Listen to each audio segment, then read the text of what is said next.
We're only a few months into the launch of PSVR2, and developers are still revealing what their plans are for getting their PSVR1 games over to our new headset. Some are charging for the upgrade, some aren't, some are enhancing their games, and some aren't. But I've got to say that what developer Neat Corporation did with Budget Cuts Ultimate is something new. Because yes, they're charging for it, but they're including not just Budget Cuts 1, but also Budget Cuts 2 Mission Insolvency, which previously never came to PSVR, and it's being delivered as one big, seamless adventure.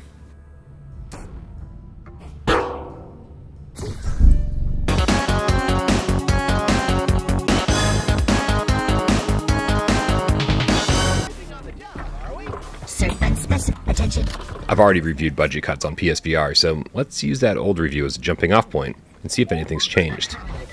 Human life form lost. In Budget Cuts, you'll play as a human in a world where robots are taking over all the jobs at Transcorp, the boring office facility where you work. And when you find out they're after you, it's time to pack up and try to escape. Luckily, you're armed with a translocator gun, an experimental piece of technology that allows you to fire shots into rooms, hallways, and ventilation shafts, then peer through the portal it creates to see if it's safe before making the leap. It's an interesting way of traversal and makes the stealthy part of Budget Cuts way more fun.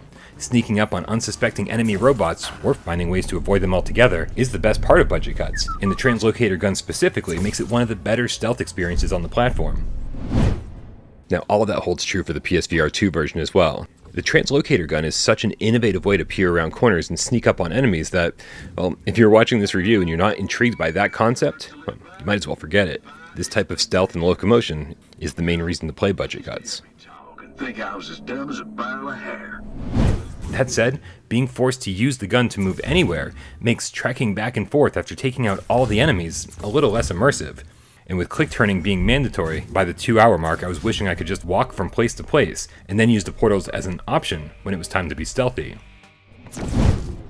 Fortunately for Budget Cuts Ultimate, the developers heard our complaints and added full locomotion and smooth turning. And in general, it feels really good. You'll end up clipping through walls and doorways surprisingly frequently, which isn't a huge deal, but can be frustrating when you've got a room full of enemies. Sneaking from room to room over the course of the adventure does reveal a few problems though. The environments are fairly bland, as expected in an office building, but even as you progress closer and closer toward the dark and sinister end, other than some changes in lighting, it's still just a pretty barren office building. Okay, and as bad as the bland environments were on PSVR1, they do seem extra bland on PSVR2. See, we've gotten used to better lighting, brighter colors, and sharper resolutions, but Budget Cuts looks exactly the same as it did on PSVR1, and that's extremely disappointing for a game that looks this simple. Luckily, things take a turn for the better when you transition from Budget Cuts 1 into Budget Cuts 2. Now, keep in mind that if you've never played these games, there's no indication that you're going from the first to the second, but trust me, you'll know. See, Budget Cuts 1 almost exclusively takes place in office buildings, which must have been a pretty common complaint because Budget Cuts 2 starts off on a moving train that ends up in a depot, and then you're tasked with moving across skyscraper balconies and rooftops. You see where I'm going with this? Budget Cuts 2 feels like a direct response of the criticisms that Budget Cuts 1 got. It feels like a much bigger adventure with far more diverse environments.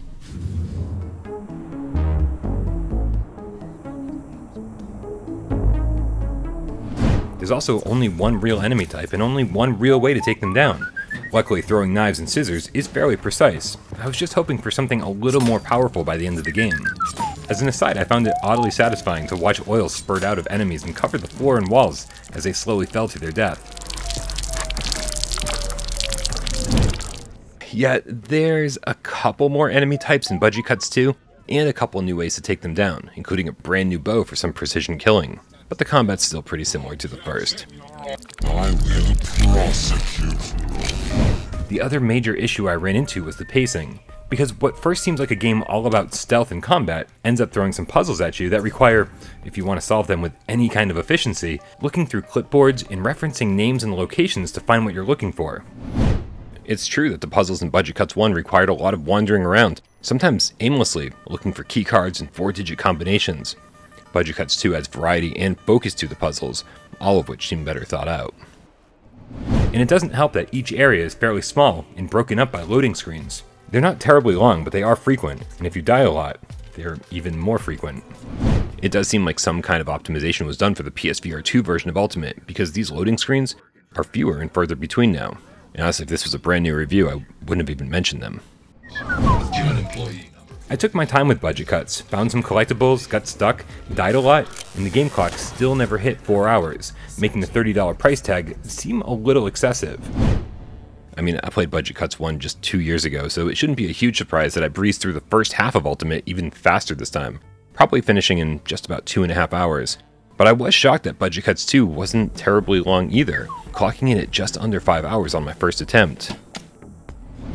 We live in a world where mandatory teleportation is about the worst insult you can sling at a VR game.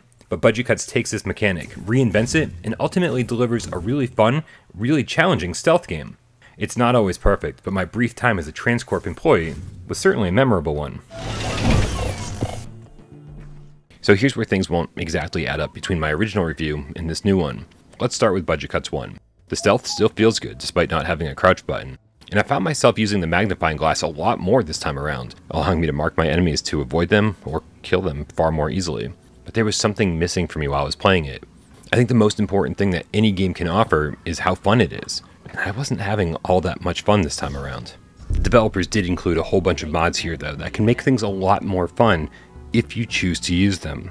Finally being able to pick up a robot's gun and use it to kill other robots feels like something that should have been there from the get-go, and having knives that home in on their target certainly alleviates some of the frustration you might find playing this game otherwise. Using the mods does disable trophies though, so keep that in mind when you're starting a new game. Whether you're using the mods or not, I do have to say that the back half of Ultimate fares quite a bit better. Despite still suffering from the same low-resolution issues, Budget Cuts 2 mixes things up better than the original, and isn't nearly as much of a slog to get through. Which makes it unfortunate that Neat Corp decided to combine these two games into one, because personally, I don't think the years have been kind to Budget Cuts. It's not visually appealing, and the aimless wandering can get frustrating. And if you're like me and hate mazes and get lost easily, it ends with a seriously tedious boss encounter, which means that by the time you get to Budget Cuts 2, you almost don't want to keep playing. If it sounds like I'm being a little harsh, well, I agree, I think I am, but it's because it's hard not to be disappointed with this release. I would have loved to see these games get a true HD makeover with crystal clear environments, dynamic lighting, eye-tracked aiming, and a silky smooth frame rate. But that's simply not what we got. The inclusion of Budget Cuts 2 helps pad the game clock immensely, with a lot more variety and some really cool moments.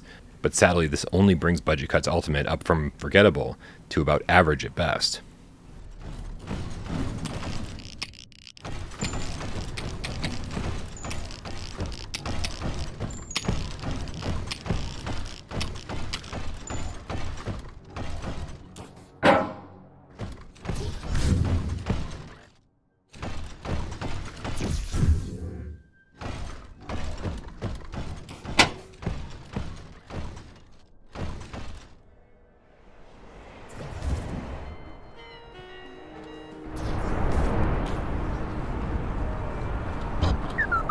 This time, I will make you history.